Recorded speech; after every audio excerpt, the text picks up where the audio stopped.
கப்பல் கடலில் போய்கிட்டு இருக்கு. புயல், சூறாவளி, அலையெல்லாம் பெருசு பெருசாக ரொம்ப உயரமாக உண்டாகுது. கடுமையான காற்றிலேயும் வேகமான அலைகள்லேயும் சிக்கி அந்த கப்பல் தடுமாறுது. திசை மாறி போச்சு. எந்த பக்கம் போயிட்டு இருக்கிறோம்னே தெரியல. அந்த கப்பலை செலுத்திக்கிட்டு இருந்த மாலுமி ரொம்ப சாமர்த்தியமாக செயல்பட்டார். தன்னுடைய அறிவாற்றலையும் திறமையையும் முழுமையாக பயன்படுத்தினார். அந்த கப்பலை கட்டுப்படுத்தினார். மெதுவாக அந்த சூறாவளியிலிருந்து கப்பலை காப்பாற்றி கரைக்கு கொண்டுட்டு வந்து சேர்த்துட்டார். மாலுமின்னு ஒருத்தர் இருந்ததுனால அந்த மரக்கலம் காப்பாற்றப்பட்டது. மாலுமின்னு ஒருத்தர் இல்லைன்னு வச்சுக்கோங்க, அந்த கப்பலோட கதி என்னவாக இருக்கும் யோசிச்சு பாருங்கள். ஒரு கோபக்காரனுடைய நிலைமையும் அப்படித்தானா. கோபக்காரன்கிறவன் ஒரு மாலுமி இல்லாத மரக்கலம் அப்படிங்கிறார் நபிகள் நாயகம். கொந்தளிக்கிற கடலில் கொடுமையான அலைகளின் உச்சியில் அல்லல் படுகிற மரக்கலத்தை விட மோசமானது கோபக்காரனின் நிலைமை அப்படிங்கிறது அவருடைய கருத்து. அது மாதிரி இதுன்னு சொல்லலை, அதை விட மோசம் இது அப்படிங்கிறார். ஏன் தெரியுமா? ஒரு கப்பல் கடலில் தடுமாறினா அதை சரிப்படுத்த மாலுமி இருக்கிறார். அவர் தன்னுடைய சாமர்த்தியத்தினால் அதை கட்டுப்படுத்தி சரியான வழிக்கு கொண்டுட்டு வந்துடுவார். ஆனால் கோபக்காரனுடைய நிலைமை அப்படி இல்லை அப்படிங்கிறார் நபிகள் நாயகம். மனித மனம் ஒரு மரக்கலம், அறிவு அதில் இருக்கிற மாலுமி. மாலுமி மரக்கலத்தை செலுத்துகிறான், அவனுக்கு கட்டுப்பட்டு அது ஓடுது. ஆனால் கோபக்காரனுங்கிற மனுஷங்கிட்ட அறிவுங்கிற மாலுமி சரியாக வேலை செய்ய மாட்டான். ஏன்னா கோபம் அந்த மாலுமியின் கண்களை அவிச்சிரும், காதுகளை கேட்காம பண்ணிவிடும். கண்ணையும் காதையும் மூடிவிட்டு கப்பலை ஓட்டுனா எப்படி ஓட்டுறது? அதனால் கோபக்காரன் மாலுமி இல்லாத மரக்கலம். இடி மின்னலில் மாட்டிக்கிட்டு கஷ்டப்படுற கப்பல் மாதிரி கஷ்டப்படுறான். பெரியவங்கள்லாம் என்ன சொல்கிறாங்க? உனக்கு கெடுதல் பண்ணவனுக்கும் நீ நன்மையை செய், எவருடைய விருப்பு வெறுப்பையும் பொருட்படுத்தாதே. பரம எதிரிக்கும் நீ நன்மை செய்ய ஆரம்பித்தா உன்னுடைய தூய நிலையை பார்த்துட்டு அவனும் உனக்கு நெருக்கமான நண்பனாக ஆயிடுவான். இதுதான் பெரியவங்க நமக்கு சொல்லியிருக்கிறது. புனித குரான் சொல்கிறது என்ன? தீமையை நன்மையை கொண்டே நீர் தடுத்து கொள்ளும் அப்படின்னு சொல்லப்பட்டிருக்கு. அதில் இன்னா செய்தாரை ஒருத்தல் அவர் நாண நன்னயம் செய்து விடல் அப்படிங்கிறார் திருவள்ளுவர். செல்வந்தர் ஒருத்தர்கிட்ட ஒரு சிறுவன் ஆடு மேய்ச்சிக்கிட்டு இருந்தானா. பெரியவர் அவனை கூப்பிட்டு, நீ நேராக போய் ஒரு ஆட்டில் உள்ள ரொம்ப நல்ல பகுதி எதுவோ அதை எடுத்துக்கிட்டு வா அப்படின்னாரான். இவன் போனான். ஒரு ஆட்டு உடம்புல இருந்த நாக்கு, இருதயம், இது ரெண்டையும் எடுத்துகிட்டு கொடுத்தானான். பெரியவர் வாங்கி பார்த்தார். அதுக்கப்புறம் இப்போ நீ போய் இன்னொரு ஆட்டில் இருக்கிற ரொம்ப கெட்ட பகுதி எதுவோ அதை எடுத்துகிட்டு வா அப்படின்னாரான். இவன் போய் எடுத்துகிட்டு வந்தான். அவன் கையில் இருந்தது மறுபடியும் அதே மாதிரி நாக்கு, இருதயம், இது ரெண்டும் தான். என்னது இப்பவும் அதையே கொண்டுட்டு வந்திருக்கிற அப்படின்னாரான் பெரியவர். இவன் சொன்னானா, ஒரு உடம்புல உள்ள ரொம்ப நல்ல பொருளும் இதுதான், ரொம்ப கெட்ட பொருளும் இதுதான் அப்படின்னானா. இளம் வயசில் இப்படி பதில் சொன்னவர் தான் பேரறிஞர் லுக்மானுல் ஹக்கீம் அவர்கள். கோபப்படாமல் இருந்தால் இது ரெண்டும் நல்லா வேலை செய்யும், கோபப்பட்டால் இது ரெண்டும் மோசமாக வேலை செய்யும். அதை புரிஞ்சுக்கிறதுக்காகத்தான் இன்றைக்கி இந்த தகவல். கோபம் வந்துட்டால் நாம் என்ன செய்கிறோங்கிறது நமக்கே தெரியாது. ஒருத்தர் டாக்டர்கிட்ட போனார் அவசரமாக. டாக்டர், எனக்கு இப்போ கடுமையான கோப வெறி, எனக்கு கண்ணு மண்ணு ஒன்றும் புரியல, உடனடியாக அதை கட்டுப்படுத்தணும், உடனே இதுக்கு ஏதாவது ஒரு மாத்திரை கொடுங்க ப்ளீஸ் அப்படின்னார். அந்த டாக்டரும் உடனே ஒரு மாத்திரையை கொடுத்து, இதை உடனே போடுங்க, நான் தண்ணி கொண்டுகிட்டு வரேன்னு உள்ளே போனார். தண்ணியோடு திரும்பி வந்தார். இவர் சொன்னார், டாக்டர், நீங்கள் கொடுத்த மாத்திரை ரொம்ப பெருசாக இருந்தது, இருந்தாலும் கஷ்டப்பட்டு முழுங்கிட்டேன்னார். டாக்டர் சந்தேகத்தோடு மேசையை பார்க்குறார். பார்த்தா மாத்திரை அங்கேயே இருக்குது, பேப்பர் வெயிட்டை காணலை. ரொம்ப பேருக்கு கூட்டத்தில் பேசுறதுன்னா பயம், நமக்கு ஒன்றும் தெரியாதுன்னு மற்றவங்க நினச்சிடக்கூடாதுங்கிற எண்ணம் தான் இதுக்கு காரணம். ரொம்ப முக்கியமான ஒரு கூட்டம்னா பயம் அதிகமாக இருக்கும். முக்கியமானவங்கள்லாம் வருவாங்களே, அவங்களாம் நம்மளை பற்றி மட்டமாக நினச்சிருவாங்களே அப்படிங்கிற பயம் வந்துடும். ஆனால் மேடை பேச்சுங்கிறது அவ்வளவு கடினமான ஒரு காரியம் இல்லைங்கிறாங்க அது சம்பந்தமான நிபுணர்கள். யாரும் பேச்சாளர் ஆகலாம், இது ஒன்றும் பெரிய கிஃப்ட்டு கிடையாது அப்படின்னு அவங்க சொல்கிறாங்க. நீங்கள் ஒரு சிறந்த பேச்சாளர் ஆகணுமா அப்படின்னா அதுக்குன்னு சில ஆலோசனைகளை சொல்லி வச்சுருக்கிறாங்க அனுபவசாலிகள். முதல் ஆலோசனை என்னென்னா, உங்கள் பேச்சு எளிமையாக இருக்கணும். ஏதாவது ஒரு கருத்து அல்லது 2 கருத்து சொன்னால் போதும். 20 அல்லது 30 கருத்துக்களை சொல்லிகிட்டே போகக்கூடாது. ரெண்டாவது ஆலோசனை, நீங்கள் என்ன பேச போகிறீங்கிறது முதல்ல உங்களுக்கு நல்லா புரியணும். அதுக்கப்புறம் தான் அதை அடுத்தவங்களுக்கு புரிய வைக்க முடியும். எப்படி ஆரம்பிக்க போகிறோம், எந்த கருத்தை முக்கியமாக வலியுறுத்த போகிறோம், எப்படி முடிக்க போகிறோம் அப்படிங்கிறத முதல்ல நல்லா சிந்தித்து மனசில் வச்சுக்கணும். கடைசியாக என்ன சொல்கிறீங்களோ அதுதான் கேட்குறவங்க மனசில் நிற்கும். மூணாவது ஆலோசனை என்னென்னா, உங்கள் பேச்சு சுருக்கமாக இருக்கணும். ஒரு 15 நிமிஷம் பேசுகிறது ரொம்ப பொருத்தம். மணிக்கணக்கில் பேசிக்கிட்டு இருக்கிறது நல்லதில்லை. நாலாவது ஆலோசனை, நீங்கள் பேசுகிறது உண்மையாக இருக்கணும். உங்களுக்கு உண்மையான அனுபவங்கள் இருக்கும், அதை சொல்லலாம். உங்களுடைய உண்மையான அனுபவங்களை மற்றவங்களோட பகிர்ந்துக்கணும், அதுதான் முக்கியம். ஐந்தாவது ஆலோசனை, ஆரம்பத்தில் கொஞ்ச நேரம் உங்களை பற்றியும் எதிரில் உள்ளவங்களை பற்றியும் சம்மந்தப்படுத்தி ஏதாவது பேசி ஒரு நெருக்கத்தை ஏற்படுத்திக்கணும். ஒவ்வொருத்தரும் இப்போ இவர் பேச போகிறது நம்ம சம்மந்தப்பட்டது அப்படின்னு நினைக்க ஆரம்பிச்சிருவாங்கல்ல, அதுக்கப்புறம் அவங்க கேட்க தயாராகிட்டாங்கன்னு அர்த்தம். எதிரில் உட்காந்துருக்கிற கூட்டத்திலேருந்து 3 பேரை தேர்ந்தெடுங்க. அதாவது வலது பக்கம் ஒருத்தர், நடுவில் ஒருத்தர், இடது பக்கம் ஒருத்தர். அதாவது உங்களை ரொம்ப கனிவாகவும் ஆர்வமாகவும் பார்க்குறவராக பார்த்து தேர்ந்தெடுத்துங்க மனசுக்குள்ளே. நீங்கள் பேசும்பொழுது என்ன பண்ணணும்னா, இவங்களை நேருக்கு நேராக மாறி மாறி பார்த்துக்கிட்டே பேசுனீங்கன்னா நீங்கள் ஏதோ ஒட்டுமொத்த கூட்டத்தையும் பார்த்து பேசுகிறதாக ஒரு உணர்வு அது ஏற்படுத்திவிடும். ஆறாவது ஆலோசனை என்னென்னா, சொற்பொழிவுன்னா நீங்கள் பேசணும், படிக்கக்கூடாது. எழுதி படிக்கிறது நல்லா இருக்காது. குறிப்புகள் வேணும்னா வச்சுக்கலாம். படிக்கிறது பேப்பர்லேருந்து வர்றது மாதிரி இருக்கும், பேசுகிறது இதயத்திலேருந்து வர்றது மாதிரி இருக்கும். அப்புறம் ஏழாவது ஆலோசனை சொல்கிறாங்க. அது என்னென்னா, மேடையில் ஏறி நின்ன உடனே இயல்பாக மூச்சை இழுத்து விட்டுங்க, இயல்பு நிலைக்கு வாங்க, அதுக்கப்புறம் இயல்பாக பேச ஆரம்பிக்கலாம் அப்படிங்கிறாங்க. இவ்வளவும் பேச்சு கலையில் வல்லுநர்களாக இருக்கிறவங்க சொல்லுகிற ஆலோசனைகள். இதையெல்லாம் கடைபிடிச்சா நமக்கும் அதுக்கும் வெகு தூரம்னு நினச்சிக்கிட்டு இருந்த ஒன்று இப்போ கிட்டத்தில் நெருங்கி வந்துடும். நாம் சொல்கிறபடியெல்லாம் அது கேட்கும். ஒரு பேச்சாளர், அவருக்கு சுருக்கமாகவே பேச தெரியாது. மேடையில் ஏற்றி விட்டுவிட்டா போதும், ஆரம்பிச்சிருவார், நிறுத்த மாட்டார், பேசிக்கிட்டே இருப்பார். ஒரு தடவை அவர் ஒரு கூட்டத்தில் ரொம்ப நேரம் பேசிக்கிட்டே இருக்கிறார். எதிரில் பொறுமை இழந்த ஒருத்தர் தன்னுடைய கை கடிகாரத்தை காட்டினார். அதை கவனித்த பேச்சாளர், மன்னிக்கணும், கை கடிகாரம் நான் கொண்டுகிட்டு வர மறந்துட்டேன், அதுதான் நேரம் போனதே தெரியல அப்படின்னு சொல்லியிருக்கிறார். இதுக்கு அவர் சொன்னாராம் கோபமாக, ஏய்யா கடிகாரத்தை தான் பார்க்க முடியல, மறந்துட்டேன், பக்கத்தில் மாட்டிருக்கிற கேலண்டரையாவது பார்க்கக்கூடாதா அப்படின்னாராம். ஒரு ஊரில் ஒரு சித்தர் இருந்தார், சூஃபி சித்தர். அவர் ஞானம் பெற்ற ஒரு சித்தர். ஒரு நாள் அந்த நாட்டு மன்னன் அவரை பார்க்கறதுக்காக வந்தான். என்ன வேணும் உனக்குன்னு கேட்டார். நான் கடவுளை பார்க்கணும், அதுக்கு நீங்கள் தான் உதவி பண்ணணும் அப்படின்னா அவன். சித்தர் கொஞ்சம் யோசனை பண்ணார். சரி, போயிட்டு நாளைக்கு வாடினார்.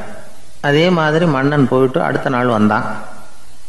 இங்கே நீ என்னோட ஒரு வாரம் தங்கியிருக்க வேண்டியிருக்கும்னார். சரின்னா ஒரு பிச்சை பாத்திரத்தை தூக்கி கையில் கொடுத்தார். அவனுக்கு ஒன்றும் புரியல, இருந்தாலும் வாங்கிட்டான். வாங்கிட்டு இதை என்ன செய்யணும் அப்படின்னு கேட்டான். இதை ஒன்றும் செய்ய வேணாம், இதை எடுத்துக்கிட்டு பக்கத்தில் உள்ள கிராமங்களுக்கு போ, வீடு வீடாக பிச்சை எடுத்துக்கிட்டு வா. அப்படி வந்த பிறகு தான் உனக்கு சாப்பாடும் ஓய்வும் கிடைக்கும்.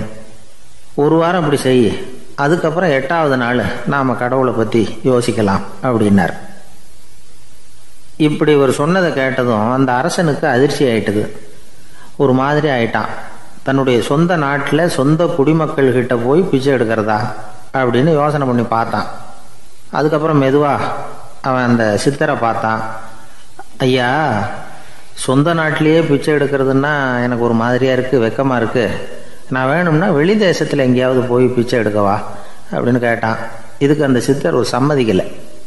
இதோ பாரு, உன்னால் பிச்சை எடுக்க முடியலன்னா பேசாமல் திரும்பி அரண்மனைக்கே போயிடு, அதுக்கப்புறம் கடவுளை பற்றியெல்லாம் பேசுறதுக்கு என்னை தேடிட்டு வரக்கூடாது அப்படின்னு விட்டார். மன்னன் தயங்கினான், இருந்தாலும் மனசை சரி பண்ணிட்டு சம்மதிச்சான். சரிங்க, ஒரு வாரம் இங்கே தங்குறேன், நீங்கள் சொல்கிறது மாதிரி பக்கத்து கிராமங்களுக்கு போகிறேன், வீடு வீடாக பிச்சை எடுக்கிறேன், வர்றேன் அப்படின்னா. ஒரு வாரம் தெரு தெருவாக பிச்சை பாத்திரத்தோடு அலைஞ்சான். சொந்த ஊரில் சொந்த குடிமக்கள்கிட்ட பிச்சை எடுத்தான். 7 நாள் முடிஞ்சுது. 8வது நாள் அந்த சித்தர் மன்னனை கூப்பிட்டார். இப்படி வாழ்னார், வந்தான். இனிமே நீ கடவுளை பற்றி என்கிட்ட கேட்கலாம்னார். இனிமே கேட்கறதுக்கு ஒன்றுமே இல்லை சுவாமின்னா இவன். ஒரு வார காலம் பிச்சை எடுத்த பிறகு தான் கடவுளை காண முடியும் அப்படின்னு நான் கனவு கூட காணவில்லைன்னா. அப்படின்னா நீ பிச்சை எடுத்த காலத்தில் அப்படி என்னதான் நடந்தது அப்படின்னு கேட்டார் அவர். சுவாமி, ஒரு வார காலம் பிச்சை எடுத்ததில் என்னுடைய ஆணவம் அழிஞ்சுட்டுது. அது இப்போ இருக்கிற இடமே தெரியல. இப்போ அதை காணவே காணோம். பிச்சைக்காரனாக இருந்தப்போ பெற்றதை மன்னனாக இருக்கும்போது பெற முடியாதுங்கிறத புரிஞ்சுக்கிட்டேன் அப்படின்னா மன்னன். அடக்கம் பிறந்தவுடன் தெய்வீக கதவுகள் திறந்து கொள்ளுகின்றன அப்படிங்கிறார் ஓஷோ. நம்மால் ஒருத்தன் ஆணவம் அழியணுங்கிறதுக்காக ஒரு திருவோட்டை எடுத்துக்கிட்டு தெரு தெருவாக பிச்சை எடுக்க ஆரம்பித்தான். என்ன, தெய்வீக கதவுகள் திறந்துதா அப்படின்னு கேட்டார் ஒருத்தர். தெய்வீக கதவு திறக்கிறதுக்கு முன்னாடியே எங்கள் வீட்டு கதவு சாத்திக்கிட்டுதுன்னா. என்னடா சொல்கிறேன்னார். இனிமேல் வீட்டுக்குள்ளேயே வர வேணாம், இதையே தொழிலாக வச்சுக்கோ அப்படின்னு எங்கள் வீட்டில் சொல்லிவிட்டாங்க சார் அப்படின்னா. அர்ஜுனன் கேட்ட கேள்விக்கெல்லாம் பகவான் கண்ணன் வந்து பதில் சொன்னார். அதுக்கு பேர் பகவத்கீதை. அதே மாதிரி உத்தவன் கேட்ட கேள்விக்கும் அவர் பதில் சொல்லியிருக்கிறார். அதுக்கு என்ன பேருனா உத்தவ கீதைன்னு பேர். அது சரி, உத்தவன்னா யார்? கண்ணனுக்கு சின்ன வயசுலேருந்தே தேர் ஓட்டிக்கிட்டு இருந்தவன் அவன் தான். குருஷேத்திர போர் முடிஞ்சது. அதர்மத்தை அழித்து தர்மத்தை நிலைநாட்டி தர்மனுக்கு முடிசூட்டினார் கண்ணபிரான். அதுக்கப்புறம் துவாரகைக்கு திரும்பினார். தான் வந்த காரியம் முடிஞ்சது. அதனால் இளமையிலிருந்தே தனக்கு தேரோட்டியாக இருந்து வந்த உத்தவனை கூப்பிட்டார். இதை பாருப்பா, உனக்கு வேணுங்கிறத கேளுன்னார். அவன் தனக்குன்னு எதையும் கேட்குறதுக்கு ஆசைப்படலை. இருந்தாலும் கேள்வி கேட்குறதில்ல அவன் ரொம்ப கெட்டிக்காரன். அதனால் கேட்க ஆரம்பித்தான். பரந்தாமா, ராஜசூய யாகத்துக்கு தர்மனை கூப்பிட்டு தன்னுடைய அரண்மனையில் விருந்து வச்சான் துரியோதனன். அதுக்கப்புறம் சூதாட்டத்துக்கு கூப்பிட்டான். தர்மன் வந்து தோல்வி அடைகிற மாதிரி பண்ணிவிட்டான். நீங்கள் தான் முக்காலமும் உணர்ந்தவராச்சே, சூதாட்டத்தில் தர்மர் ஜெயிக்கிறது மாதிரி பண்ணியிருக்கக்கூடாதா? இந்த பகடைக்காயை உருட்டுறப்போ நீங்கள் எதிர்பார்த்தது விழற மாதிரி பண்ணியிருக்கலாமே. சரி, அதுதான் இல்லை. வேடிக்கை பார்த்துக்கிட்டு இருந்த பீமன், அர்ஜுனன், நகுலன், சகாதேவன் இவங்களையும் பணையம் வச்சு ஆடுறப்போவாவது காப்பாற்றிருக்கலாம். அதையும் நீங்கள் செய்யலை. பாவம் அந்த அவலை பொண்ணு, ஒன்றும் புரியாத ஒன்றும் தெரியாத அந்த உன்னுடைய சகோதரி திரௌபதி, அந்த பொண்ணை வந்து துச்சாதனன் இழுத்துக்கிட்டு வந்து துகில் உரிகிற கட்டத்தில் காப்பாற்றினியே. இது நியாயமா, முறையா, அறமா? இதுதான் உத்தவன் கேட்ட கேள்வி. இதுக்கு பரந்தாமன் பதில் சொல்கிறார். அப்படி கேள் உத்தவா, தருமனை வந்து துரியோதனன் வந்து சூதாட அழைக்கும் பொழுது என்ன சொன்னான் தெரியுமா? நான் பணையம் வைக்கிறேன், எனக்கு பதிலாக என்னுடைய மாமன் சகுனி பகடைக்காய்களை உருட்டுவான்னு சொன்னான். உடனே தருமன், எனக்கு பதிலாக என்னுடைய மைத்துனன் கண்ணன் வந்து பகடைக்காய்களை உருட்டுவான்னு சொல்லியிருக்கலாமே. அப்படி சொல்லலை. என்ன செஞ்சான் தெரியுமா? துரியோதனன் கூட சூதாட்டத்துக்கு சம்மதிச்சிட்டோம். கடவுளே, இது என்னுடைய மைத்துனன் கண்ணபிரானுக்கு தெரியக்கூடாது அப்படின்னு வேண்டிக்கிட்டான்.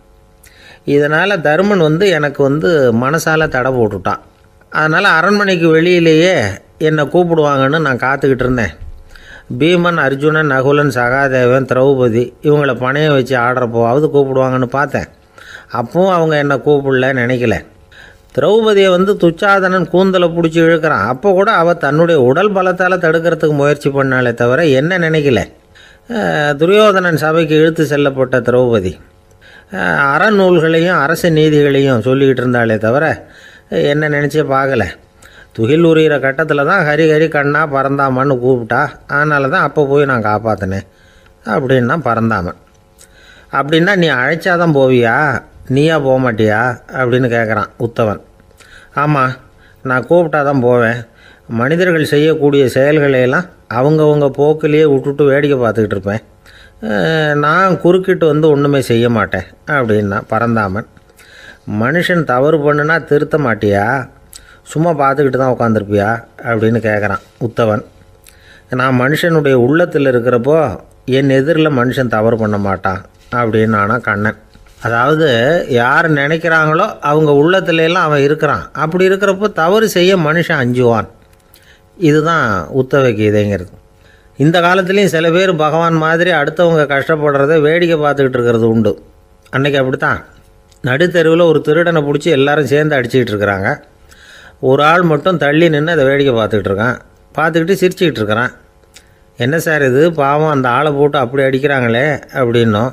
அடிக்கட்டும் சார், அவன் அடி வாங்க வேண்டிய ஆள் தான் அப்படின்னா அவன். ஏன் சார் அப்படி சொல்கிறீங்க அப்படின்னு கேட்டோம். பின்ன என்ன சார், நான் ஒருத்தர் பையில் இருந்த பர்ஸை எடுக்கிறதுக்கு முயற்சி பண்ணிக்கிட்டு இருந்தேன். அதுக்குள்ளே அவன் முந்திக்கிட்டு அப்யூஸ் பண்ணிவிட்டான். பர்ஸை அவன் எடுத்துட்டான். பார்க்கறது நான், எடுக்கிறது அவனா? என்ன சார் நியாயம் இது? நல்லா வாங்கட்டும் அப்படிங்கிறான். ஜெருசலேம் அங்கே உள்ள ஒரு தேவாலயம். அதில் உள்ள பலிபீடத்தின் முன்னாடி ஒரு பெட்டி உண்டு. அது காணிக்கை பெட்டி. ஆலயத்துக்கு வர்றவங்க பிரார்த்தனை பண்ணிவிட்டு திரும்பி போகிற சமயத்தில் அந்த பெட்டியில் காணிக்கை போடுவாங்க. அவங்களால எவ்வளவு முடியுமோ அவ்வளவு போடுறது வழக்கம். அவங்கவுங்க வசதிக்கு தகுந்த மாதிரி போடுவாங்க.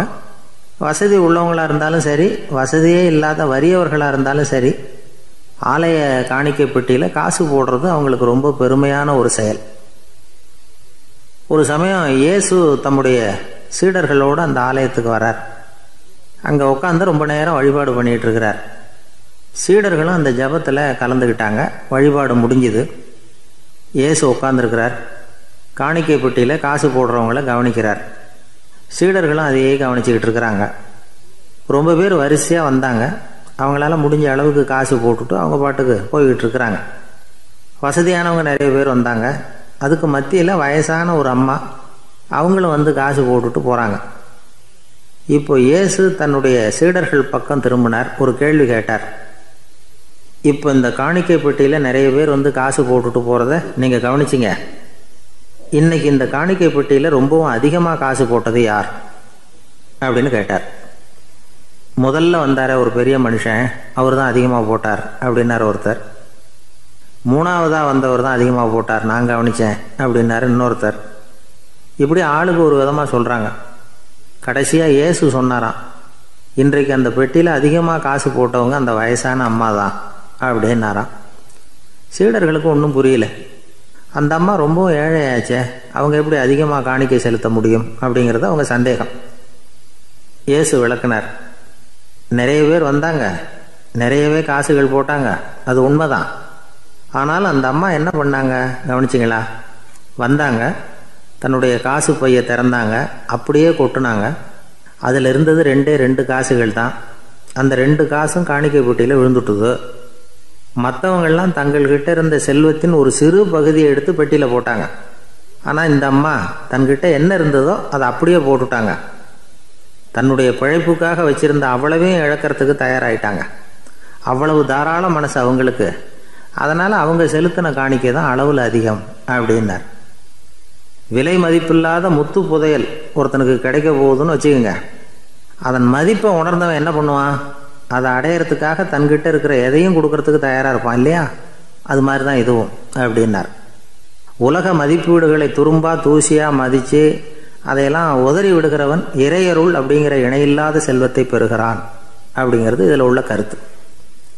இறைவனுக்காக இழப்பதுன்னா துன்பப்படுகிறவர்களுக்காக, ஏழைகளுக்காக, ஏதுமற்றவர்களுக்காக இழப்பது அப்படின்னு அர்த்தம். உங்கள் அயலானுக்கு நீங்கள் என்ன உதவி செய்தாலும் அதை எனக்கே செய்கிறீர்கள் அப்படின்னு இயேசு சொல்லியிருக்கிறார். அடுத்தவங்களுக்கு உதவணுங்கிற குணம் இன்னைக்கு ரொம்ப குறைஞ்சி போச்சு. ஒருத்தன் வாழைப்பழத்தோல் வழுக்கி கீழே விழுந்துட்டான். பக்கத்தில் இருந்த நண்பன் உடனே இவனை தூக்கிக்கிட்டு போய் ஆஸ்பத்திரியில் சேர்த்துட்டான். அதுக்கப்புறம் சொன்னான், நீ அந்த வாழைப்பழத்தோலில் காலை வைக்க போகிறத முன்னாடியே நான் கவனிச்சுட்டேன் அப்படின்னானா. அப்படின்னா அப்போவே நீ எனக்கு உதவி செஞ்சுருக்கலாமே அப்படின்னானா அவன். நான் டாக்டருக்கு உதவலாம்னு நினச்சிட்டேன் அப்படின்னா இவன். ஒரு வயசான அம்மா ஒரு நாள் ஃபோன் பண்ணாங்க. ஐயா, நான் இந்த தகவல் நிகழ்ச்சியை தினமும் கேட்குறேன், உங்ககிட்ட ஒரு கேள்வி கேட்கணும் அப்படின்னாங்க. என்னங்க அப்படின்னோம்.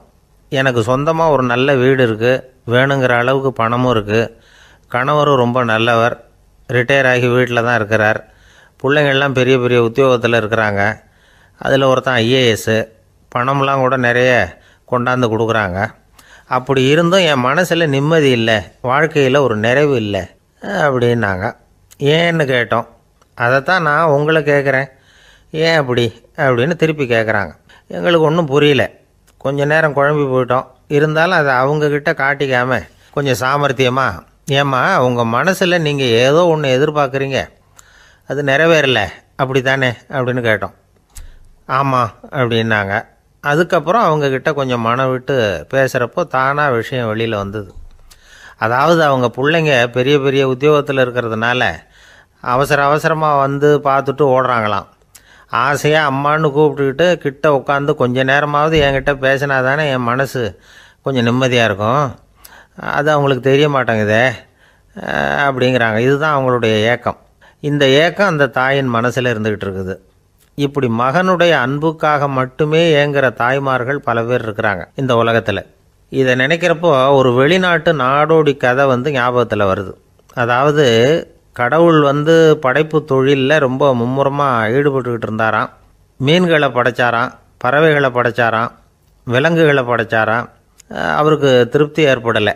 அதுக்கப்புறம் மனிதர்களை படைச்சிருக்கிறார். அப்பவும் அவருக்கு மன நிறைவு ஏற்படலையாம். கடைசியாக தன்னுடைய சக்தி முழுசையும் பயன்படுத்தி குறையே இல்லாத அளவுக்கு ஒரு படைப்பை உருவாக்கினாராம். அந்த உன்னதமான ஒரு படைப்பு அதுதான் பெண், அதாவது தாய். இப்படி உருவாக்கி எல்லாரையும் இந்த உலகத்தில் விட்டுவிட்டாராம். அதுக்கப்புறம் கொஞ்ச காலம் கழித்து தன்னுடைய தேவியை அழைச்சிக்கிட்டு இந்த பூலோகத்துக்கு வந்திருக்கிறார். தன்னுடைய குறையில்லாத படைப்பாகிய பெண்ணை பார்த்தாராம். ஏம்மா, உனக்கு இன்னும் ஏதாவது குறை இருந்தால் சொல்லு, அதையும் நிவர்த்தி பண்ணி விடுறேன் அப்படின்னாராம். அந்த அம்மா பார்த்துருக்காங்க. சுவாமி, எனக்கு நீங்கள் கொடுத்துருக்கிறது 2 கை. என்னுடைய பிள்ளைகளுக்கு சேவை செய்கிறதுக்கு இந்த 2 கை பத்தலை. அதனால் இன்னும் ஒரு 2 கை கொடுத்தா தேவலை அப்படின்னாங்களாம். கடவுள் பார்த்தார். அதனால் என்ன, அப்படியே செஞ்சு விடலாம், இதோ அதுக்கான வரம் கொடுத்துட்டேன் அப்படின்னார். அந்த அம்மாவுக்கு இப்போ 4 கை ஆகிட்டுது. 4 கையாலேயும் குழந்தைகளுக்கு சேவை செய்ய ஆரம்பிச்சுட்டாங்க. கடவுள் திருப்தியாக திரும்பி போனார். அதுக்கப்புறம் கொஞ்ச காலம் கழித்து மறுபடியும் திரும்பி வந்தார் தேவியோட. பெண்ணை பார்த்தார். இப்போ என்னம்மா சந்தோஷந்தானே அப்படின்னாராம். அதுக்கு அந்த அம்மா, சந்தோஷந்தான், இருந்தாலும் இப்போ எனக்கு இருக்கிற 2 காலும் போதில்லை, இன்னும் ஒரு 2 கால் இருந்தால் தேவையில்லை, நிறைய ஓடி ஆடி பிள்ளைகளுக்காக வேலை செய்ய வேண்டியிருக்குது அப்படின்னாங்களாம். சரின்னு சொல்லி 4 கால் இருக்கிறது மாதிரி செஞ்சுட்டு போயிட்டார் கடவுள். மறுபடியும் கொஞ்ச நாள் கழித்து தேவி சொன்னாங்க கடவுள்கிட்ட, நீங்கள் என்ன தான் முயற்சி பண்ணினாலும் முழுமையான ஒரு படைப்பை உங்களால் உருவாக்க முடியாது, அப்படி தான் நான் நினைக்கிறேன் அப்படின்னாங்களாம். அப்படியா சொல்கிறேன், வா அந்த பொண்ணை பார்த்துட்டு வருவோம் அப்படின்னு புறப்பட்டு இங்கே வந்தாங்களாம். இங்கே பார்த்தா 4 கால் 4 கையோடு அந்த பொண்ணு ஒரு செவுத்தில் சாஞ்சி உட்காந்து அழுதுகிட்டு இருக்குது. இப்போ தேவி அந்த பொண்ணை சுட்டி காட்டி கடவுள்கிட்ட கேட்டாங்களாம், ஏங்க நீங்கள் அந்த பொண்ணுக்கு கையை கொடுத்தீங்க, காலை கொடுத்தீங்க, சரி, அந்த கண்ணீரையும் எதுக்காக கொடுத்தீங்க அப்படின்னு கேட்டாங்களாம். அதுக்கு கடவுள் சொன்னாராம், கையை கொடுத்தது நான் தான், காலை கொடுத்தது நான் தான், ஆனால் அந்த கண்ணீரை கொடுத்தது நான் இல்லை, அதை கொடுத்தது அந்த அம்மாவோட பிள்ளைங்க அப்படின்னாராம். இன்றைக்கும் அப்படித்தான் பல பிள்ளைங்க அவங்க அம்மாவுக்கு கண்ணீரை தான் கொடுத்துக்கிட்டு இருக்கிறாங்க. அம்மாவை மதிக்கிற பிள்ளைங்க தான் இன்றைக்கி நல்லபடியாக இருக்கிறாங்கங்கிறது அவங்களுக்கு தெரியறதில்ல. இந்த காலத்து பிள்ளையாண்டான் ஒருத்தன் அவங்க அம்மாக்கிட்டேயும் நல்ல பிள்ளையாக நடந்துக்குவான், மனைவிக்கிட்டேயும் நல்ல கணவனாக நடந்துக்குவான், ரொம்ப சாமர்த்தியம். ஒரு நாள் அவங்ககிட்ட கேட்டாங்க, ஏன்பா உங்கள் அம்மாவும் உன் மனைவியும் சண்டை போட்டுக்கிட்டா நீ எந்த பக்கம் அப்படின்னாங்களாம். வீட்டுக்கு வெளிப்பக்கம் அப்படின்னானான் அவன்.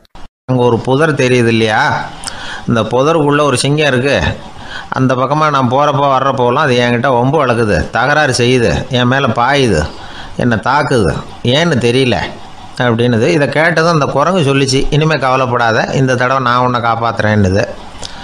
அதுக்கப்புறம் ஒரு நாள் அந்த குரங்கும் கழுதியும் அந்த புதர் பக்கமாக போய்கிட்டு இருந்தாங்க. எதிர்பார்த்தது மாதிரியே நடந்தது. அந்த சிங்கம் எதிரில் வந்தது, கழுதியை பார்த்தது, உடனே அது மேலே பாய ஆரம்பிச்சுட்டுது. அவ்வளவுதான். உடனே இந்த குரங்கு என்ன பண்ணிச்சு தெரியுமா, கிடுகிடுன்னு ஒரு மரத்து மேலே ஏறி உட்காந்துக்கிட்டுது. அங்கே உட்காந்துக்கிட்டு கீழே அந்த கழுதியும் சிங்கமும் போடுற சண்டையை வேடிக்கை பார்க்க ஆரம்பிச்சுட்டுது. கொஞ்ச நேரம் கழித்து அடிபட்ட காயத்தோடு அந்த கழுதை மெதுவாக நடந்து வந்தது. குரங்கும் மெல்ல மரத்தை விட்டு கீழே இறங்கிச்சு. இப்போ கழுதை கேட்டுது, என்னை காப்பாற்றுறேன்னு சொல்லிவிட்டு காலை வாரி விட்டுட்டியே, நீ பாட்டுக்கு மரத்து மேலே ஏறி உட்காந்துக்கிட்டே, அது நியாயமானது. குரங்கு பரிதாபமாக அதை பார்த்துது. நான் மரத்து மேலே இருந்து நீங்கள் 2 பேரும் சண்டை போட்டதை பார்த்துக்கிட்டு தான் இருந்தேன், உன்னோட சத்தம் தான் அதிகமாக இருந்தது, அது நீ சிரிக்கிற மாதிரி எனக்கு கேட்டுது, அதனால் நீ தான் ஜெயிச்சுக்கிட்டு இருக்க போல இருக்கு அப்படின்னு நினச்சிவிட்டேன்னது.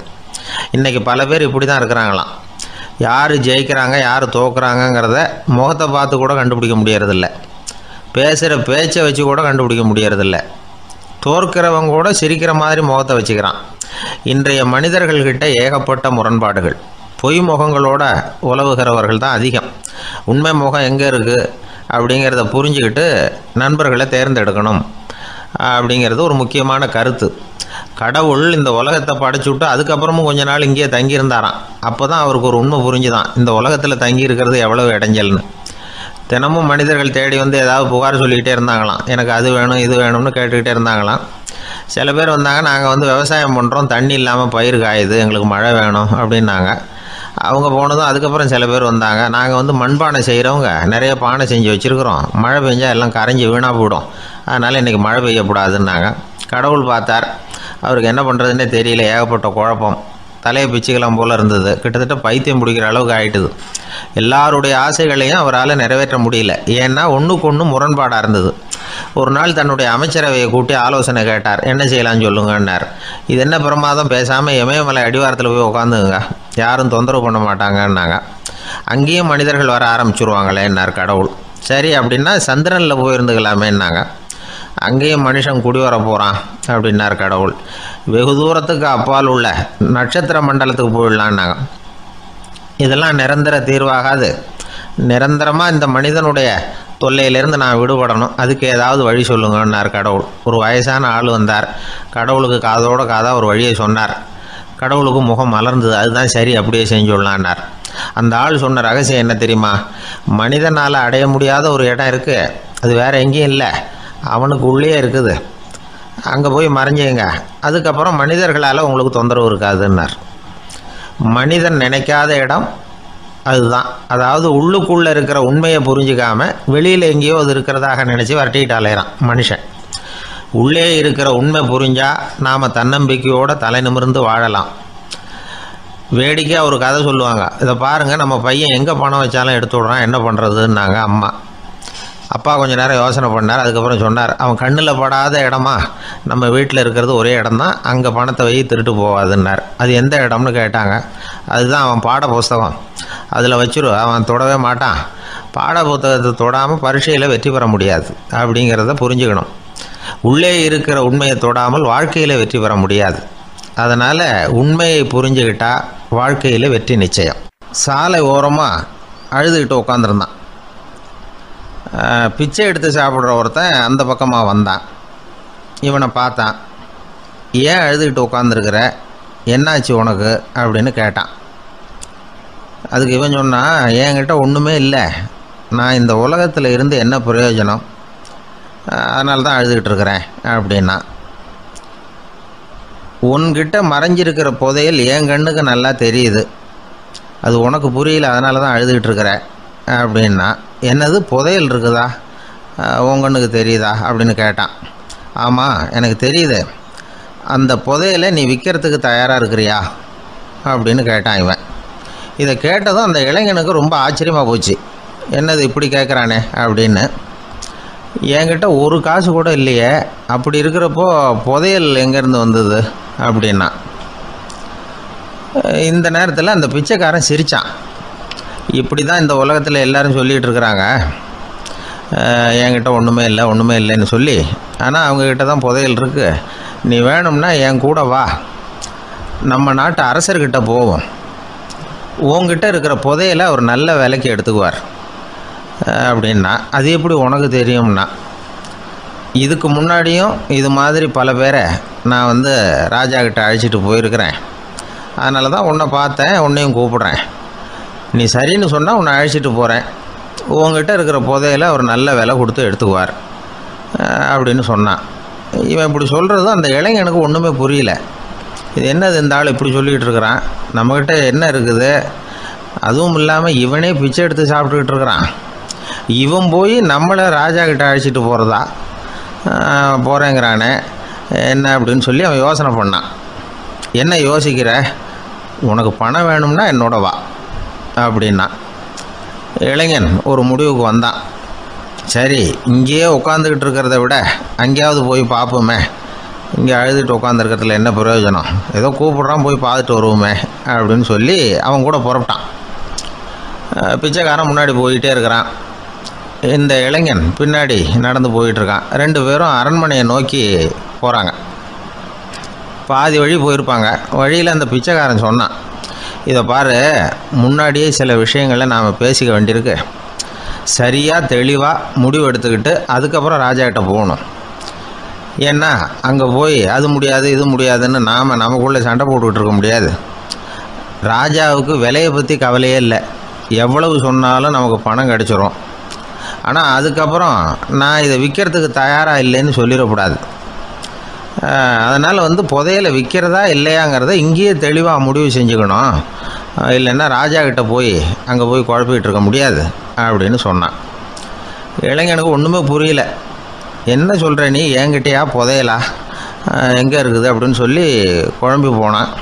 இப்போ அந்த பிச்சைக்காரன் சொன்னான், இதை பாரு, இப்போ உதாரணத்துக்கு உன்னுடைய கண்களை எடுத்துக்கோ. அதுக்கு நீ என்ன விலை கேட்டுற போகிற? நான் அதுக்கு ராஜா கிட்டே இருந்து ஒரு 50,000 ரூபா வாங்கி தர முடியும். உன்னுடைய இருதயத்தை கொடுக்குறியா, 20 லட்சம் ரூபா வாங்கி தரேன். மூளையை கொடுக்குறியா, 30 லட்சம் வாங்கி தரேன். என்ன சொல்கிற அப்படின்னு சொல்லி இந்த பிச்சைக்காரன் பேசிக்கிட்டே போகிறான். இளைஞனுக்கு கோபம் வந்துட்டுது. என்ன உளர்ற, உனக்கு என்ன பைத்தியமா? கண்ணையும் மூளையையும் இருதயத்தையுமா விற்பாங்க? என்ன விலை கொடுத்தாலும் அதையெல்லாம் நான் விற்கிறதுக்கு தயாராக இல்லை, நான் விற்க மாட்டேன். அதை கொடுத்துட்டு நான் என்ன பண்ணுறது? இப்படி நான் மட்டும் இல்லை, யாருமே இதை விற்கிறதுக்கு தயாராக இருக்க மாட்டாங்க அப்படின்னு சொன்னான் அந்த இளைஞன். இவன் இப்படி சொன்னதும் அந்த பிச்சைக்காரன் வாய் விட்டு சிரிக்க ஆரம்பிச்சுட்டான். இப்போ பைத்தியமானது நானா நீயா? லட்சக்கணக்கான கோடிக்கணக்கான ரூபாய் பொறுமானம் உள்ள பொருள்களை உங்ககிட்டயே வச்சுக்கிட்டு விற்க முடியாதுன்னு சொல்கிற நீ தான் ஏழை. என்கிட்ட ஒன்றுமே இல்லைன்னு மரத்தடியில் உட்காந்து அழுதுகிட்டு இருக்கிறியே அப்படின்னு சொன்னான். இன்றைக்கி பார்த்திங்கன்னா பல பேர் தன்கிட்ட புதைஞ்சிருக்கிற ஆற்றலை புரிஞ்சிக்க முடியாமல் அவதிப்பட்டுக்கிட்டு இருக்கிறாங்க. நம்மக்கிட்ட என்ன இருக்குங்கிறது அவங்களுக்கு தெரியறதில்ல. அதனால தான் என்கிட்ட ஒன்றுமே இல்லைன்னு சொல்லி அழுதுகிட்டு இருக்கிறாங்க. இதை விளங்க வைக்கிறதுக்கு பெரியவங்க சொல்கிற கதை இது. நம்மக்கிட்ட இருக்கிற புதையலை நாம் தான் தோண்டி எடுக்கணும். உண்மையான புதையலுங்கிறது உள்ளே இருக்குது. ஆனால் அதை வெளியில் தேடுற ஆசாமிகள் தான் அதிகம். சராசரி மனித இயல்பு அப்படி. நம்மக்கிட்ட விலை மதிக்க முடியாத பகுத்தறிவு இருக்குது. அதை வச்சுக்கிட்டு வாழ்க்கையில் முன்னேறத்துக்கு முயற்சி பண்ணணும். என்கிட்ட ஒன்றுமே இல்லைன்னு நினச்சி ஓரமாக உட்காந்துடக்கூடாது. முயற்சி செஞ்சால் முடியாத காரியம் எதுவுமே இல்லை. ஒரு ரயில்வே ஸ்டேஷன் பக்கம் வெளியில் ஒரு டாக்ஸி நின்றுட்டு இருந்தது. அந்த பக்கமாக வந்த ஒருத்தர் டாக்ஸி டிரைவரை பார்த்து சொன்னார், ஐயா, உங்கள் வண்டியில் பின் சீட்டில் ஒரு மணி பர்ஸு கிடக்கு, யாரோ மறந்து விட்டுட்டு போயிருக்கிறாங்க அப்படின்னார். இல்லை அது காலி பர்ஸு தான், நான் தான் அதை அங்கே போட்டு வச்சுருக்கிறேன்னார் டிரைவர். ஏன்னு கேட்டார் அவர். இதுக்கு டிரைவர் சொன்னார், அதை பார்க்குற யாராவது அதை எடுத்துக்கலாம்ங்கிற ஆசையிலையாவது சவாரிக்கு வருவாங்க, அதுக்காக தான் போட்டு வச்சுருக்கிறேன் அப்படின்னார். ஒரு ராஜா ஊரெல்லாம் சுற்றி பார்த்துட்டு வரலாம்னு ஒரு நாள் புறப்பட்டு போனார். ஒரு இடத்துல தறி நெசவு வேலை ரொம்ப மும்முரமாக நடந்துக்கிட்டு இருந்தது. ஒரு பெரியவர் தறியால் நெசவு வேலை செஞ்சுக்கிட்டு இருந்தார். பக்கத்தில் ஒரு அழகான பொண்ணு உட்காந்து நூலை சுற்றிக்கிட்டு இருக்குது. ராஜா அந்த பெரியவரை பார்த்து யார் இந்த பொண்ணுன்னு விசாரித்தார். ராஜா அப்படி கேட்டதும் அவருக்கு ரொம்ப பெருமையாக போயிட்டுது. ஏன்னா உட்காந்துருந்தது அவரோட மகள். அரசே, இது என்னுடைய மகள். இவ வேகமாக நூல் திரிக்கக்கூடியவள். வைக்கோலை எடுத்து இவ திரிச்சா கூட அது எல்லாம் பவுனிழையாக வெளியில் வரும் அப்படின்னு ஒரு ராசி இவளுக்கு அப்படின்னு ரொம்ப பெருமையாக ராஜா கிட்ட சொன்னார்.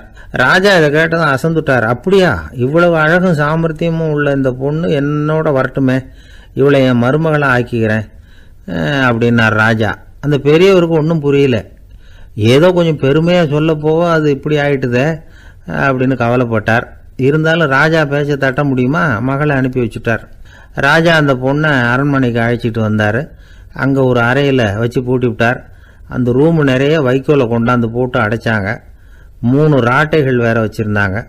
நாளைக்கு பொழுது விடியறதுக்குள்ளே நீ இந்த வைக்கோலையெல்லாம் தங்க இழைகளாக மாற்றி காட்டணும். நாளைக்கு காலம்பரம் நான் இந்த அறை கதவை திறப்பேன்.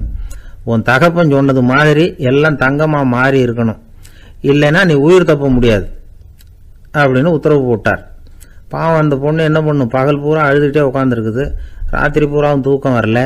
மறுநாள் அதிகாலை நேரத்தில் யாரோ கதவை தட்டுற சத்தம் கேட்டுது. பயந்துக்கிட்டே கதவை திறக்கிறா. திறந்து பார்த்தா வெளியில் 3 அவலட்சணமான பெண்கள். ஒருத்திக்கு கால் அகலமாக முறை மாதிரி இருக்குது, இன்னொருத்திக்கு கட்டை விரல் கரண்டி மாதிரி பெருசாக இருக்குது, 3வது பொண்ணுக்கு உதடு தடித்து ரப்பர் மாதிரி தொங்கிக்கிட்டு இருக்கு. யார் நீங்கள், உங்களுக்கு என்ன வேணும் அப்படின்னு கேட்குது இந்த பொண்ணு. நாங்கள் உங்களுக்கு உதவி செய்கிறதுக்கு தான் வந்திருக்கிறோம் அப்படின்னு சொல்லி உள்ளே வந்தாங்க. உட்காந்தாங்க. கொஞ்ச நேரத்துக்குள்ளே உள்ளே இருந்த வைக்கோலையெல்லாம் தங்க இழைகளாக மாற்றி கொடுத்துட்டு போயிட்டாங்க. காலையில் ராஜா வந்தார், பார்த்தார். ஆகா பேஷுனார். இன்னும் கொஞ்சம் வைக்கோலை கொண்டாந்து அந்த ரூமில் போட சொன்னார். இந்த வைக்கோலையும் இன்னைக்கு தங்கமாக மாற்றிவிடு, நாளைக்கு மறுநாள் உனக்கும் இளவரசனுக்கும் கல்யாணம்னு சொல்லிவிட்டார். இன்னைக்கு ராத்திரி அந்த 3 பொண்ணுங்களும் வந்தாங்க. வைக்கோலை பொண்ணு இழைகளாக மாற்றினாங்க, புறப்பட்டாங்க. இந்த பொண்ணு அவங்க காலில் விழுந்து வணங்கினா, என் உசுரை காப்பாற்றினீங்க, உங்களுக்கு நான் என்ன கைமாறு செய்ய போகிறேன் அப்படின்னா. பயப்படாத, நீ விரும்பினா எங்களுக்கு ஒரு உதவி செய்யலாம். உன்னுடைய கல்யாணத்துக்கு நாங்கள் 3 பேரும் வரோம். நீ எங்களை வரவேற்று ராஜாக்கிட்டையும் இளவரசர்கிட்டையும் நாங்கள் உன்னோட பெரியப்பா பொண்ணுங்கன்னு சொல்லி அறிமுகப்படுத்தி வை, நாங்கள் விருந்து சாப்பிட்டுட்டு போயிடுறோம் அப்படின்னாங்க. ரொம்பவும் சந்தோஷமாக சரின்னு ஒத்துக்கிட்டா. கல்யாண நாள் வந்தது. கல்யாணம் ரொம்ப கோலாகலமாக நடந்துக்கிட்டு இருக்கு. எல்லா தேசத்து ராஜா ராணிகளும் வந்துக்கிட்டு இருக்கிறாங்க. அந்த 3 அவலட்சணமான பொண்ணுங்களும் சேர்ந்தாங்க. யார் இவங்கன்னு கேட்டார் ராஜா. என் பெரியப்பா பொண்ணுங்க அப்படின்னா அந்த பொண்ணு.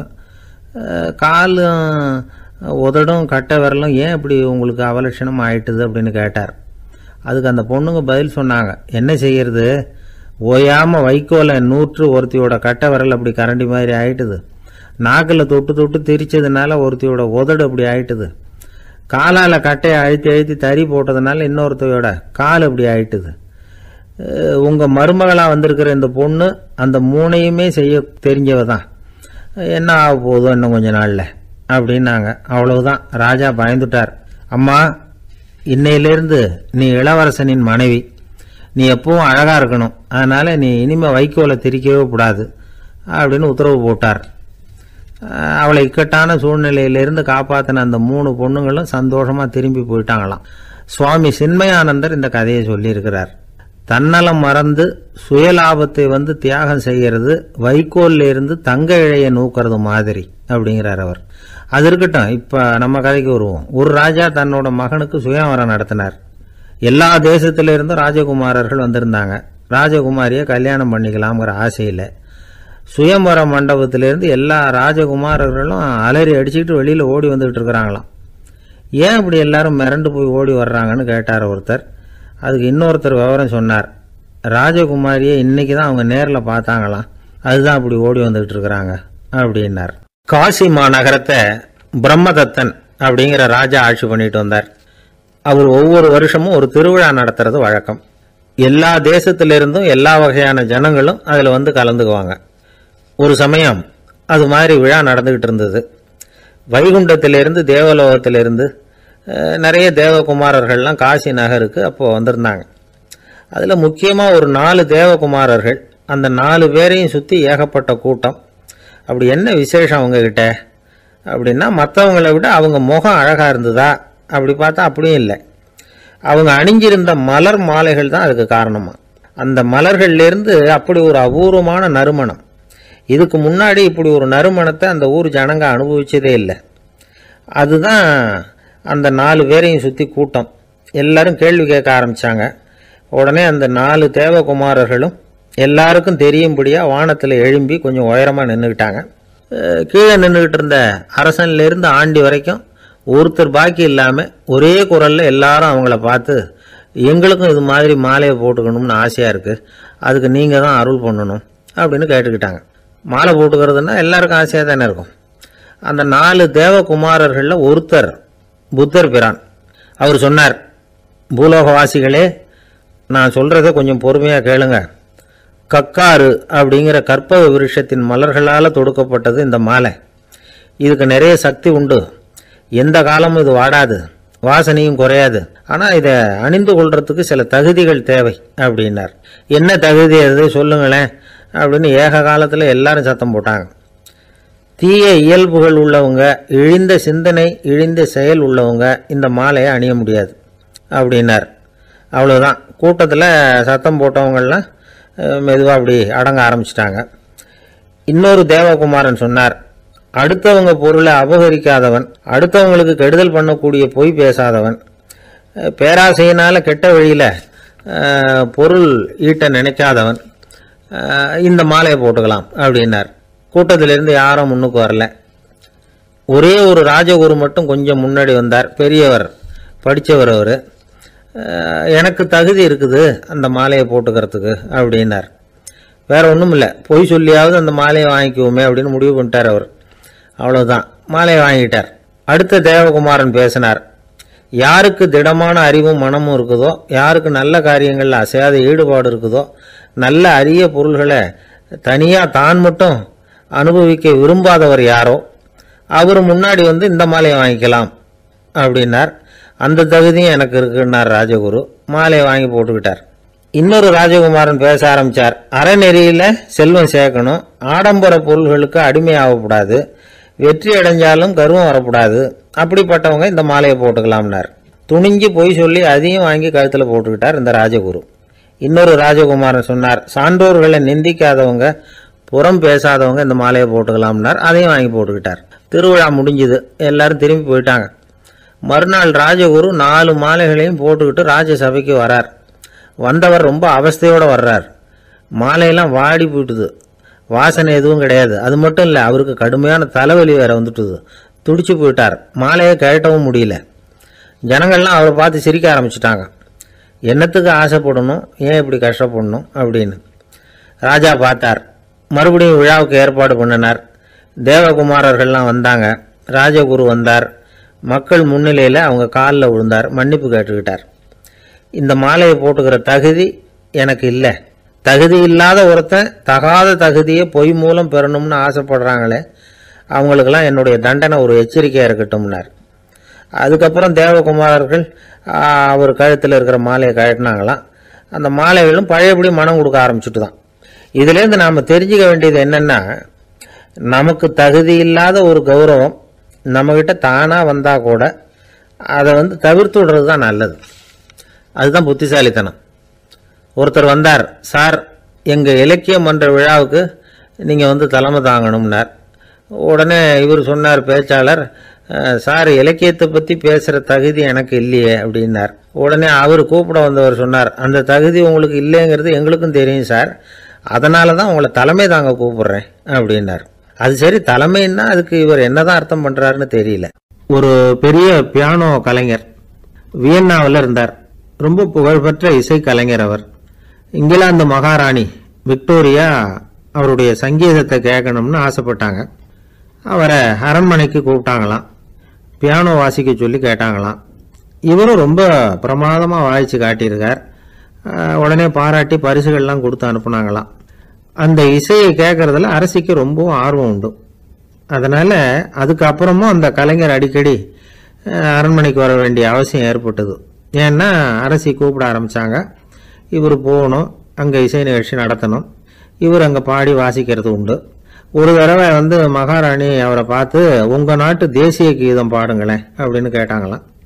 உடனே அவர் தன்னுடைய நாடான ஆஸ்திரியாவின் தேசிய கீதத்தை பாடியிருக்கிறார். அவர் பாட ஆரம்பித்த உடனே மகாராணி எழுந்திருச்சு நின்னாங்களாம். அதுக்கு மரியாதை செலுத்துகிற நோக்கத்தோட பாட்டு முடிகிற வரைக்கும் அப்படியே நின்றுகிட்டு இருந்தாங்களாம். இதுதான் அந்த அரசியினுடைய பெருந்தன்மை. அதாவது நாட்டுப்பற்றுங்கிறது அந்த அளவுக்கு அப்படி இருக்கணும். இப்படி ஒரு அரசியே நம்ம நாட்டு தேசிய கீதத்துக்கு எழுந்திருச்சு நின்று மரியாதை செலுத்துகிறாங்க அப்படிங்கிறத புரிஞ்சிக்கும் பொழுது அந்த முதிய கலைஞரின் மகிழ்ச்சிக்கு அளவே இல்லையாம். அதுக்கப்புறம் அந்த பியானோ கலைஞர் ஒரு நாள் தன்னுடைய நண்பர் ஒருத்தர்கிட்ட பேசிக்கிட்டு இருந்தாராம். அப்போ சொன்னாராம், மகாராணியார் எனக்கு எவ்வளவோ பரிசுகள்லாம் கொடுத்துருக்குறாங்க. ஒரு தடவை எனக்கு வைரக்கல் பதித்த அணி ஒன்றை கூட பரிசாக கொடுத்தாங்க. ஆனால் அதை விட உயர்ந்த விலை மதிக்க முடியாத அணி என்ன தெரியுமா? நான் என்னுடைய நாட்டு தேசிய கீதத்தை நான் பாடுறப்போ அவங்க எழுந்திருச்சு நின்று மரியாதை செலுத்தினாங்களே, அதுதான் எனக்கு கிடைச்ச மிகப்பெரிய பரிசு அப்படின்னாராம். எனக்கு தெரிஞ்ச சங்கீத வித்வான் ஒருத்தர் இருக்கார். சமீபத்தில் ஒரு நாள் அவரை பார்த்தேன். எப்படி போயிட்டுருக்கு உங்கள் தொழில் அப்படின்னு கேட்டேன். ரொம்பவும் வித்தியாசமாக போயிட்டுருக்குங்க அப்படின்னார். என்ன சொல்கிறீங்க அப்படின்னேன். முன்னாடியெல்லாம் நான் பாடினா எதிரில் இருக்கிறவங்க தான் எழுந்திரிச்சு போயிட்டு இருந்தாங்க. இப்போ எப்படின்னா நான் பாட ஆரம்பிச்சுட்டா உடனே பக்கவாத்தியக்காரனே எழுந்திரிச்சு போயிடுறான் அப்படின்னார் ரொம்ப வேதனையோட. என்னை விட யோகியம் இந்த உலகத்தில் வேற யாரும் இல்லை சார் அப்படின்னார் ஒருத்தர். அவரை விட அயோக்கியன் வேற யாரும் இருக்க முடியாதுங்கிற முடிவுக்கு கேட்டவங்க வந்துட்டாங்களாம். மனுஷனுக்கு இருக்கிற ஒரு மிகப்பெரிய குறையே தன்கிட்ட இருக்கிற குறை அவனுக்கு தெரியாமல் போகிறது தான். ஆனால் அடுத்தவங்கிட்ட இருக்கிற குறை இவனுக்கு தெளிவாக தெரிஞ்சிடும். ஒரு ஒட்டகம் ஒரு கொக்கை பார்த்து ஒரு கேள்வி கேட்டுதான். என்ன கேள்வி தெரியுமா? உன் கழுத்து ஏன் இப்படி வளைஞ்சி போயிருக்குது அப்படின்னு கேட்டிருக்கு. இதுக்கு உடம்பே வளைச்சல். இது போய் கொக்கை கிண்டல் பண்ணுது. இன்னைக்கு மனித சுபாவமும் கிட்டத்தட்ட இப்படித்தான் இருக்குது. இந்த உலகத்தில் குறையில்லாத மனிதர்கள் யாரும் கிடையாது, நாம் உள்பட அப்படிங்கிறத முதல்ல நாம் நல்லா புரிஞ்சுக்கணும். ஒரு ஊரில் ஒரு விற்பனை நிலையம் இருந்தது. செல்ல பிராணிகளை விற்பனை செய்கிற நிலையம் அது. நாய், கிளி, பூனை இப்படி நிறைய வச்சு விற்பனை பண்ணிகிட்டு இருக்கிறாங்க. நாய்க்குட்டி விற்பனை செய்கிற பகுதியில் ஒரு சிறுவன் நின்றுக்கிட்டு இருந்தான். விற்பனை செய்கிற ஆளுகிட்ட விலை கேட்டுக்கிட்டு இருந்தான். அதுவும் இருக்குதே, அந்த நாய்க்குட்டி என்ன விலை அப்படின்னு கேட்டானா. 1000 ரூபா அப்படின்னாரான். சரி, அது வேணாம், இது என்ன விலைன்னு இருக்கான். 500 ரூபா அப்படின்னாரான். இந்த சின்ன பையன் கையில் வச்சுருந்தது வெறும் 50 ரூபா தான். அதனால் இதை விட குறைச்சலாக கிடைக்குமான்னு பார்த்துருக்கான். அந்த கடையில் ஒரு மூலையில் சரியாக கவனிக்கப்படாமல் ஒரு நாய்க்குட்டி படுத்து கிடந்தது. பாவமாக கத்திக்கிட்டு இருந்தது. அதை பார்த்ததுமே இவனுக்கு அது ரொம்ப பிடிச்சி போச்சு. உடனே அந்த கடைக்காரரை பார்த்து, அதுவும் அந்த மூலையில் படுத்து கிடக்குதே அந்த நாய்க்குட்டி என்ன விலை அப்படின்னு கேட்டிருக்கான். தம்பி, அது ஒரு கால் ஊனம், அதனால் அது உன்னோட குதித்து விளையாடவோ ஓடுறதோ அதால் முடியாத காரியம் அப்படின்ட்டுருக்கார் அவர். அது தெரிஞ்சுதாங்க கேட்குறேன், அதோட விலை என்ன அதை மட்டும் சொல்லுங்களேன் அப்படின்ட்டுருக்கான். தம்பி, இது கால் ஊனம் உள்ள ஒரு நாய். இதை போய் காசு கொடுத்து வாங்கிறதுக்கு யாராவது பிரியப்படுவாங்களா? இதை நான் உனக்கு இலவசமாகவே தர்றேன், எடுத்துகிட்டு போ அப்படின்னாரான். இதை கேட்டதும் அந்த சிறுவனுக்கு கோபம் வந்துட்டு தான். நீங்கள் ஒன்றும் சும்மா கொடுக்க வேணாம், இந்தாங்க 50 ரூபா, இதை வச்சுக்கிட்டு நாய்க்குட்டியை கொடுங்க அப்படின்ட்டுருக்கான். அவருக்கு ஒன்றும் புரியல, ஆச்சரியமாக இருந்தது. சரின்னு பணத்தை வாங்கிட்டு நாய்க்குட்டியை தூக்கி கொடுத்தார். அந்த சிறுவன் அந்த நாய்க்குட்டியை 2 கையாலையும் வாங்கினா, மார்போடு பிரியமாக சேர்த்து அணைச்சிக்கிட்டான். தெருவில் இறங்கி நடக்கிறான். அப்படி நடக்கும்பொழுது தான் பார்க்குறார், கடைக்காரர் ஆச்சரியமாக அவனை பார்க்குறார். அப்போ தான் அவருக்கு ஒரு விஷயம் புரியுது. அந்த சிறுவன் தெருவில் நாய்க்குட்டியை மார்போடு அணைச்சிக்கிட்டு விந்தி விந்தி நடந்து போய்கிட்டு இருக்கிறான். ஆமாம், அவனுக்கும் ஒரு கால் ஊனம். இந்த நாய்க்குட்டியை யாருமே வாங்க மாட்டாங்கன்னு நினச்சிக்கிட்டு இருந்தார். குறையுள்ள அதுக்கும் ஒரு எஜமானன் கிடச்சிட்டான். அதனால் ஊனம் ஒரு குறை இல்லை அப்படிங்கிற உண்மையை அந்த கடைக்காரர் புரிஞ்சுக்கிட்டாராம். நம்மால் ஒருத்தர் கொஞ்சம் வயசானவர், எழுந்திரிச்சு சரியாக நடக்க முடியாது, சாய்வு நாற்காலியிலேயே எப்பவும் உட்காந்துருப்பார். அவர் தனக்கு துணையாக ஒரு நாயை பக்கத்தில் வச்சுருந்தார். அதுவும் ரொம்ப வயசான ஒரு நாய், எழுந்திரிக்கவே சிரமப்படும், நடக்கவும் முடியாது. அவர் பக்கத்துலேயே இதுவும் சோர்ந்து போய் படுத்து கிடக்கும். அந்த பெரியவரை பார்க்க வந்த ஒருத்தர் கேட்டார், ஏங்க, ஒரு சின்ன பையனை உங்களுக்கு துணையாக வச்சுக்கப்படாதா? இந்த நாயை உங்களுக்கு பாதுகாப்பாக வச்சுருக்கிறீங்களே, உங்களுக்கு ஒரு ஆபத்துன்னா இது எப்படி உங்களுக்கு உதவ முடியும் அப்படின்னார். அப்போ அவர் சொன்னாராம், எனக்கு ஒரு ஆபத்துன்னா அந்த சமயத்தில் இந்த நாய் என்னை தனியாக விட்டுட்டு ஓடி போயிடாமல் இருக்கணும்ல, அதுக்காக தான் இதை நான் வச்சுருக்கிறேன் அப்படின்னாராம். ஒரு தடவை நாரதர் ஒரு தெரு வழியாக போய்கிட்டு இருந்தார். வழியில் ஒருத்தர் வேத சாஸ்திரம்லாம் படிச்சுக்கிட்டு உட்காந்துருந்தார். அவர் நாரதரை பார்த்து, எங்கே போயிட்டு இருக்கிறீங்கன்னு கேட்டார். கடவுளை பார்த்துட்டு வரலாம்னு போயிட்டுருக்கிறேன் அப்படின்னார் நாரதர். அப்படின்னா அவர்கிட்ட, எனக்கு எப்போ முக்தி கிடைக்கும்னு கேட்டுட்டு வாங்களேன் அப்படின்னார் இவர். சரி, கேட்டு வரேன் அப்படின்னு சொல்லிவிட்டு நாரதர் நடந்தார். கொஞ்சம் தூரத்தில் ஒரு மரத்தடியில் ஒரு தொழிலாளி செருப்பு தைச்சிக்கிட்டு உட்காந்துருந்தார். அந்த ஆளும் அதே மாதிரி கேட்டுக்கிட்டார், எனக்கு எப்போ முக்தி கிடைக்கும்னு கடவுள்கிட்ட கேட்டுக்கிட்டு வாங்களேன்னார். அவர்கிட்டையும் சரின்னு சொல்லிவிட்டு நாரதர் நேராக வைகுண்டத்துக்கு வந்து சேர்ந்தார். கடவுளை பார்த்தார். இவங்க 2 பேரும் சொல்லி அனுப்பின விஷயத்தை பற்றி கேட்டார். அதுக்கு கடவுள் சொன்னார், அந்த செருப்பு தைக்கிற தொழிலாளி உடல் நீத்ததும் உடனே என்னை வந்து அடைவான். ஆனால் அந்த சாஸ்திரம் படித்த ஆள் இப்போதைக்கு என்கிட்ட வந்து சேரமாட்டான். அவன் இன்னமும் பல பிறவிகள் எடுத்து அங்கேயே இருக்க வேண்டி இருக்குது. எப்போ இங்கே வந்து சேருவான்னு எனக்கே தெரியாது அப்படின்னார். நாரதருக்கு இதோட ரகசியம் என்னங்கிறது புரியல. எனக்கு ஒன்றும் புரியலையேன்னாரான் கடவுள்கிட்ட. சீக்கிரம் புரிஞ்சுக்குவேன், நீ திரும்பி போகிறப்போ நான் இங்கே வைகுண்டத்தில் என்ன செஞ்சுக்கிட்டு இருக்கேன்னு கேட்டால், ஒரு ஊசியின் துவாரத்தில் ஒரு யானையை கோத்துக்கிட்டு இருக்கிறேன்னு அவங்கக்கிட்ட சொல்லு அப்படின்னார் கடவுள் சிரிச்சுக்கிட்டே. நாரதர் பூமிக்கு திரும்பினார். கடவுளை பார்த்தீங்களா, எப்படி இருக்கார் அப்படின்னு விசாரித்தார். வேத சாஸ்திரம் படித்தவர். ஓ பகவானா, அவர் யானையை ஊசியின் காதில் நுழைச்சிக்கிட்டு இருக்கிறார் பார்த்தேன்னார் நாரதர். ஊசி காதில் யானையா? அது எப்படி முடியும்? நீங்கள் சொல்கிறத நான் நம்ப மாட்டேன்னு விட்டார் அவர். சரி, இந்த ஆளுக்கு இறைவன் பேரில் நம்பிக்கை இல்லை அப்படிங்கிறத நாரதர் புரிஞ்சுக்கிட்டார். அடுத்தபடியாக அந்த தொழிலாளி இருந்த இடத்துக்கு போனார். இறைவனை பார்த்தீங்களான்னு கேட்டார் அவர். பார்த்தேன், ஒரு ஊசி துவாரத்தில் யானையை கோத்துக்கிட்டு இருந்தார் அப்படின்னு சொல்லிவிட்டு நாரதர் அந்த ஆள் முகத்தை கவனித்தார். அந்த தொழிலாளி இதை கேட்டுட்டு கொஞ்சம் கூட ஆச்சரியப்படலை. அவரால் முடியாத காரியம் கூட உண்டானார். என்ன இப்படி சொல்கிற, ஊசியின் துவாரத்தில் யானையை கோக்க முடியும்னு நீ நம்புறியா அப்படின்னு கேட்டார் நாரதர். நிச்சயமாக நம்புகிறேன்னார் அவர். அது எப்படி அப்படின்னு கேட்டார் இவர். இதோ பாருங்கள், நான் இந்த ஆலமரத்தடியில் தான் தினமும் உட்காந்துருக்கிறேன். தினமும் இந்த மரத்திலிருந்து எவ்வளவோ பழம் கீழே விழுது. இந்த பழத்தில் இருக்கிற ஒவ்வொரு விதையிலேயும் உள்ள ஒரு ஆலமரம் இருக்குது. ஒரு சின்ன விதைக்குள்ள ஒரு பெரிய ஆலமரம் இருக்க முடியுங்கிறப்ப ஊசி துவாரத்தில் கடவுள் வந்து யானையை நுழைய வச்சாருங்கிறத ஒத்துக்கிறதுல என்ன கஷ்டம் இருக்குது அப்படின்னு ரொம்ப சர்வசாதாரணமாக பதில் சொன்னாராம் அந்த தொழிலாளி. நாரதர் யோசனை பண்ணார், இந்த தொழிலாளி வேத சாஸ்திரங்களையெல்லாம் படிக்கலைன்னா கூட அறிவுபூர்வமாக சிந்திச்சு இறைவனை நம்புகிறான். அதனால தான் கடவுள் இந்த ஆளுக்கு சீக்கிரம் முக்தி கிடைக்கும்னு சொன்னார் அப்படிங்கிறத புரிஞ்சுக்கிட்டாராம். இந்த கதையில் வர்ற கடவுள், நாரதர், வைகுண்டம் இதெல்லாம் ஒரு பக்கம் இருக்கட்டும், ஒரு சின்ன விதைக்குள்ள ஒரு பெரிய ஆலமரம் தூங்கிக்கிட்டு இருக்கு அப்படிங்கிற உண்மை, அந்தரத்தில் 1000 கிரகங்கள் சுற்றிக்கிட்டு இருக்குங்கிற உண்மை, இதெல்லாம் வந்து நாம் பார்த்துக்கிட்டு தானே இருக்கிறோம். இந்த உண்மைகள் வந்து அதிசயமாக நமக்கு தெரியறதுனால அதை வந்து நம்பாமல் இருந்துட முடியாது. இயற்கையை பரிபூர்ணமாக நம்புங்கள், அந்த நம்பிக்கையே நம்ம வாழ்க்கைக்கு ஆதாரம் அப்படிங்கிறத விளக்கறதுக்காக தான் இந்த கதை. இந்த காலத்தில் நம்ம பிள்ளைங்களுக்கெல்லாம் இது மாதிரி நம்பிக்கை அதிகமாகவே இருக்குது. ஒரு நாள் ஒரு சின்ன பையன்கிட்ட கேட்டேன், ஏன்பா கடவுள் வந்து ஒரு பானைக்குள்ளே ஒரு யானையை நுழைய வச்சுட்டாருன்னு சொன்னால் அதை நீ நம்புவியா அப்படின்னு கேட்டோம். நம்புவேன் சார், அது ஒன்றும் பெரிய அதிசயம் இல்லைன்னா. எப்படிறான்னு கேட்டோம். எப்படின்னா அந்த பானை வந்து அந்த யானையை விட பெருசாக இருந்திருக்கும், அவ்வளவுதான் அப்படின்னு சொல்கிறான். ஒரு தீக்குச்சி தீப்பெட்டியை பார்த்து கேட்டுதான், நாம் 2 பேரும் தானே உரசிக்கிறோம், ஆனால் நான் மட்டும் தீ பிடிச்சி எரிஞ்சு போகிறேன், நீ அப்படியே இருக்கிறியே அப்படின்னு தான். அதுக்கு தீப்பெட்டி சொல்லியிருக்குது, உனக்கு தலையில் கணம் இருக்குது அதனால் அழிஞ்சு போகிற அப்படின்னு தான். எப்படி இருக்கு பாருங்கள் இந்த பதில். தலையில் கணம் உள்ளவங்க யாருமே சரியாக இருக்க முடியாது. எவ்வளவு பெரியவங்களாக இருந்தாலும் சரி, ரொம்ப கஷ்டம்தான் அது. கர்வம்ங்கிறது கூடவே கூடாது. இதை விளக்கறதுக்கு மகான் ஒருத்தர் ஒரு சம்பவத்தை சொல்கிறார்.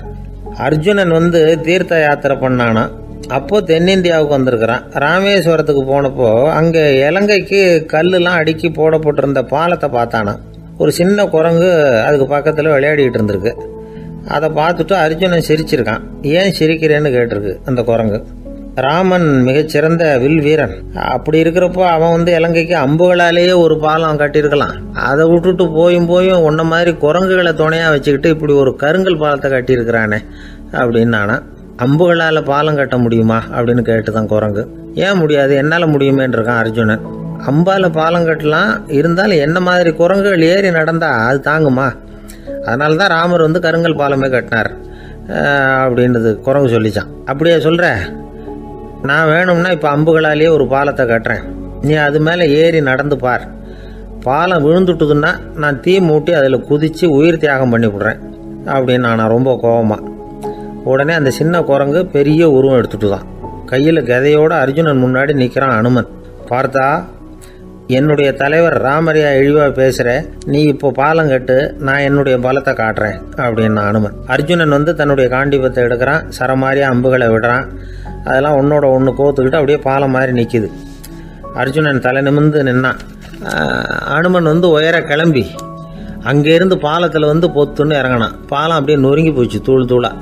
என்ன அர்ஜுனா, இப்போ என்ன செய்ய போகிற அப்படின்னு நான் ஏளனமா. அர்ஜுனன் தலையை தொங்க போட்டுக்கிட்டான். சொன்னபடி தீ மூட்டி அதில் குதிக்கிறதுக்காக 3 தடவை சுற்றி வந்தான். அப்போது கிருஷ்ணர் அங்கே வந்தார். என்ன அர்ஜுனா, என்ன நடக்குது, என்ன இது அப்படின்னு ஒன்றும் தெரியாத மாதிரி கேட்டார். அர்ஜுனன் வாயை திறக்கிறதுக்கு முன்னாடி அனுமன் வாயை திறந்தான், நடந்ததை சொன்னான். அர்ஜுனன் சவால் விட்டபடி உயிர் திறந்தே ஆகணும்னா அனுமன். கிருஷ்ணர் யோசனை பண்ணார், நல்லது, இந்த சவால் விட்டதுக்கும் நடந்ததுக்கும் யார் சாட்சி? பெரியவர் ஒருத்தரை சாட்சியாக வச்சுக்கிட்டல்லவா நீங்கள் இந்த போட்டியை நடத்தியிருக்கணும் அப்படின்னார். அதனால் என்ன, இப்போ மறுபடியும் அந்த போட்டியை நடத்தி விட்டா போச்சு, என்னால் அந்த அம்பு பாலத்தை நொறுக்க முடியாதா அப்படின்னு அனுமன். சரி, இப்போ மறுபடியும் அது நடக்கட்டும்னார் கிருஷ்ணர். அர்ஜுனன் அம்பு பாலம் அமைச்சான். அனுமன் ஏறி குதிச்சான். பாலம் அசைஞ்சு கொடுக்கவே இல்லை, அவ்வளோ உறுதியாக இருக்குது. இப்போ அனுமன் தலையை குனிஞ்சுக்கிட்டான். அர்ஜுனன் நன்றியோடு நிமிர்ந்து பார்த்தான். கிருஷ்ணருடைய தோள்கள்லேயும் முதுகள்லேயும் ரத்தம். என்ன சுவாமி, என்ன நடந்ததுன்னு நான் பதறி போய், உன் அம்பு பாலத்தை நான் தான் முட்டு கொடுத்து தாங்கிக்கிட்டு இருந்தேன். அனுமன் குதிச்சப்போ என் மேலே ஏற்பட்ட காயங்கள் இவை. பின்ன உன்னுடைய அம்பு பாலத்தினாலேயா பாலம் நின்றுதுன்னு நினைக்கிற அப்படின்னாரான். முதல்ல வந்து அர்ஜுனன், அப்புறம் அனுமன் 2 பேருக்குமே கர்வ பங்கம் ஆயிட்டு தான். அதாவது அவங்க கிட்ட இருந்த கர்வம் போயிட்டுது. யாரா இருந்தாலும் கர்வம் கூடாதுங்கிறத இதுலேருந்து நாம் புரிஞ்சுக்கணும். இந்த காலத்தில் நாமெல்லாம் எந்த விஷயத்துக்கெல்லாம் கர்வப்பட்டுக்கிட்டு இருக்கோம் தெரியுமா? 2 பெண்கள் தங்களுடைய கணவன்மார்களை பற்றி ரொம்ப பெருமையாக பேசிக்கிட்டாங்களாம். அதில் ஒரு அம்மா சொல்லியிருக்கு, என் வீட்டுக்காரர்கிட்ட எந்த சப்ஜெக்ட் கொடுத்தாலும் சரி அந்த விஷயத்தை பற்றி அழகாக 1 மணி நேரம் பேசுவார் அப்படின்னாங்களாம். உடனே இன்னொரு அம்மா, அது என்ன பிரமாதம், என் வீட்டுக்காரருக்கு சப்ஜெக்டே தேவையில்லை, விஷயமே இல்லாமல் நாள் பூரா பேசிக்கிட்டு இருப்பார் அப்படின்னாங்களாம். ஒரு காடு, நல்ல மரம்லாம் செழிச்சு இருந்தது. அப்படிப்பட்ட காட்டில் ஒரு சாது இருந்தார். அவர் எப்படின்னா எப்பவும் ஒரு மரத்தடியில் உட்காந்துருப்பார். ஏன்னா அவருடைய இருப்பிடமே அதுதான். அவர் என்ன பண்ணுவார், 3 கல் வச்சுருந்தார். செங்கல் மாதிரி இருக்கும், ஆனால் அதை விட கொஞ்சம் பெருசாக இருக்கும். எதுக்கு அந்த 3 கல்லுன்னா அதுதான் அவருடைய படுக்கை. அதாவது தூங்குறப்ப ஒரு கல்லை தலைக்கு கீழே வச்சுக்குவார், இன்னொரு கல்லை இடுப்புக்கு கீழே வச்சுக்குவார், இன்னொரு கல்லை காலுக்கு கீழே வச்சுக்குவார். உடம்பை வந்து அப்படியே ஒரு தகட்டால் மூடிக்குவார், அப்படியே தூங்கி போடுவார். மழை பெய்யுதுன்னு வச்சுங்க, அவர் உடம்பு வந்து 3 கல் மேலே இருக்குதா, அதனால் தண்ணி வந்து அடியில் ஓடி போடும், உடம்பு நனையாது. மேலே தகடு இருக்கிறதுனால மழையும் உடம்புல படாது. அவர் தூக்கமும் கிடாது, நிம்மதியாக தூங்குவார். பகலில் அந்த 3 கல்லையும் ஒரு சேர ஒரு அடுப்பு மாதிரி வச்சு அது மேலே உட்காந்துக்குவார். அதனால் பாம்பு பூச்சி எதுவும் அவரை வந்து தொந்தரவு பண்ணுறதில்ல, அது பாட்டுக்கு நடந்து போயிடும். அவர் பாட்டுக்கு நிம்மதியாக இருப்பார். யாராவது எதையாவது கொண்டுகிட்டு வந்து கொடுத்தா அதை வாங்கி சாப்பிடுவார், அவ்வளவுதான். ஒரு நாள் அந்த நாட்டு அரசன் காட்டுக்கு வேட்டையாட வந்தான்.